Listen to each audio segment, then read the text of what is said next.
Amin'izao fotoana ny asaramanitra izao dia misy fihenam-bidy. Natao izany fihenam-bidy zany mba ho tolotra asaramanitra. Misy ny fihenam-bidy 500 isan-jato ny amin'ny 5 sy 4 jona 2024. Ao amin'ny rota voyage koa dia manasa anao hitsidika ny pejin'izy ireo mba hijerevanao ireo karazana fiara izay mety aminao. Ary ny rota voyage ihany koa dia efa misy an'ny Dubai raha toa ka mila fiara avec chauffeur guide ianao. Manasa anao hitsidika ny pejy ary ireto numero ireto dia afaka antsoinao raha toa ka lina amin'izany zavatra zany ianao. Ndeha ary isika hiditra amin'ny vaovao famelohan'ny zanantsika izany dia abone alohan'ny chaîne-natsika ary toboky vavy sy toboky lahy.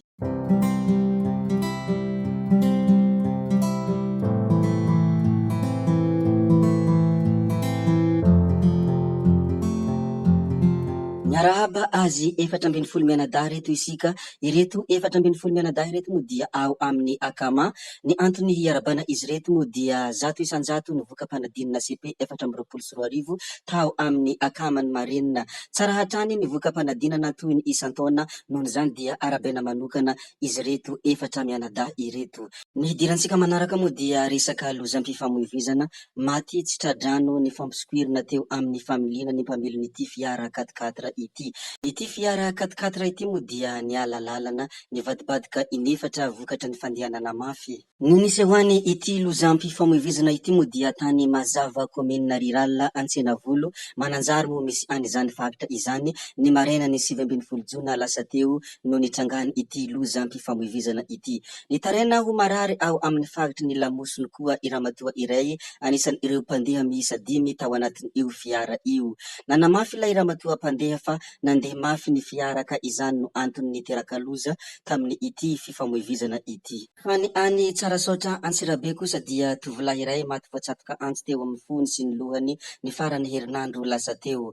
Zany ihany koa ny zava-misy any Tsarasoatra Antsirabe koa dia ampahafantarina ianareo rehetra, ary izahay moa dia mampahafantatra anareo rehetra ny zava-misy sy ny zavatra mandalo eto a Madagasikara n'aiza n'aiza izany. Ny hidirantsika manaraka ato anatin'ity video ity moa dia resaka fandriampahalemana.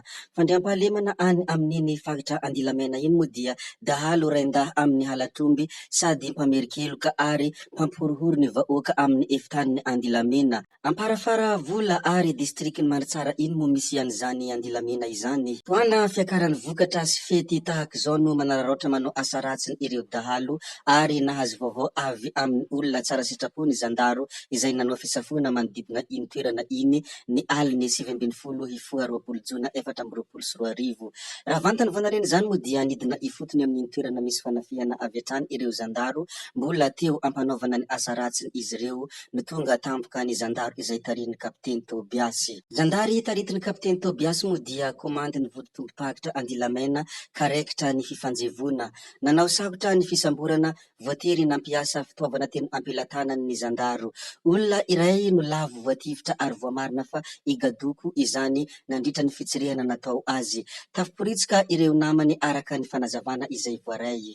Mitomo ny fikarohana ireo namany, manamafy ny fitandrona ny filaminana mialoha sy mandritra ary aorian'ny fetim-pirenena ny Zandarmeria. Tsy andeferana ireo mpamerikeloka sy mpanao asa ratsy fa tsy maintsy faizina mba ahafahany vahoaka miaina ampilaminana amin'ny vokatra izay azony sy manao ny velon-tenany isan'andro na hoe velon-tenany andavanandro. Tena mankasitraka ny mpitandro filaminana satria ireo mpitandro filaminana tena mitandro ny filaminana tokoa ary miaro ny vahoaka, indrindra mametraka ny vahoaka hiaina ampilaminana. Raha tsisy ny mpitandro filaminana tena nijaly izahay vahoaka, noho izany dia tsy mitsahatra misaotra anareo izahay vahoaka satria ianareo dia hita fa tena mamalavala tokoa. Ny hafa manaraka izay hodirantsika dia anisan'ny tena nahagaga ny maro sy nahatalanjona ny maro, ary tsy vitany nahagaga sy nahatalanjona izay fa tena nanaitra ny maro tokoa ity tranga anankiray ity.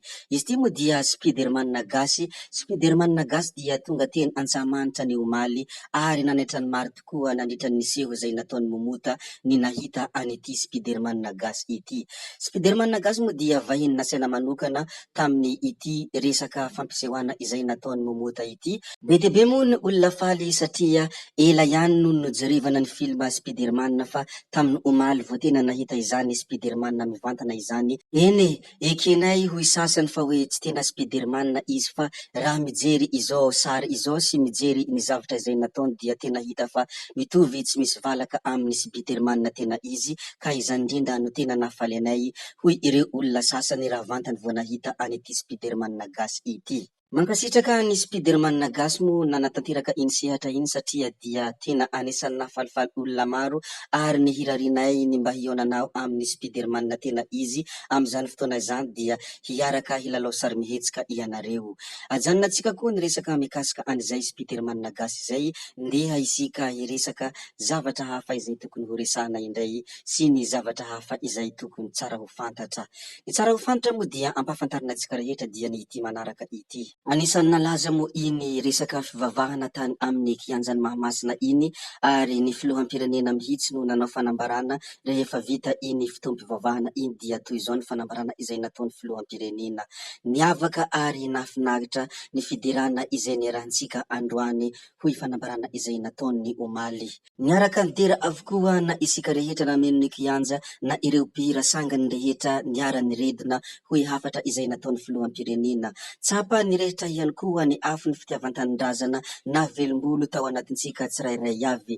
Tafiditra tanteraka anatin'ny fankalazana ny asaramanitra isika ary matoky sy mino fa tsy maintsy ho tafita i Madagasikara hoy filoham-pirenenan'i Madagasikara raha nanao ny fanambarana tao anatin'ny pejiny ny taoriny iny fiaraha-mivavaka iny. Raha voaresaka fivavahana kristianina imo na resaka hoe Jesosy Kristy dia tsy sangisangy amin'ny raha malagasy ary sarom-piaro amin'io ny vahoaka malagasy. Ny ankamaroan'ny vahoaka malagasy dia sarom-piaro amin'io resaka fivavahana io. Ka teo indrindra tafametram-panontaniana ity namana anankiray ity ary toy izao ny fanontaniana izay napetrany. Nataony kapitira moa io publication izay misy fanambarana nataon'ny filoham-pirenenan'i Madagasikara io ary toy izao ny fanontaniana izay napetrany rehefa nanao izany kapitira izany izy. Sanatria ve dia hadinony Jesosy ireo olona nofotahiny ripaka maty teny Ambohitsorotra ho izy?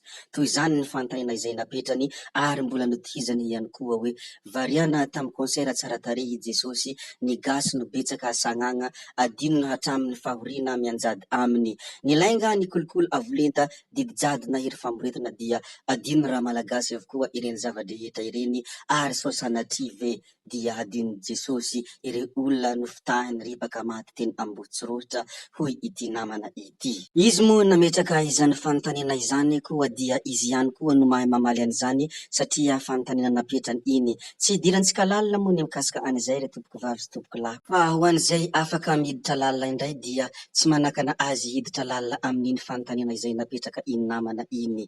Zay koa no ny namarana ny videontsika re tompoko vavy sy tompoko lahy koa dia mankasitraka mankatelina ianareo rehetra na vita ny hainy ny video hatramin'ny farany ary mbola miangavy ianareo sy manasa ianareo no mbola hanaraka ny video manaraka izay alatsakay misesisesy ato. Zay fa tsy ataony halavany resaka mametra veloma izahay ody izahay sao dia fa ianareo kosa mazotoa amin'ny zavatra rehetra zay atao veloma vetivety fa tsy hoe veloma mandrakizay gaby hoe tsao tsao amin'ny manaraka indray ao.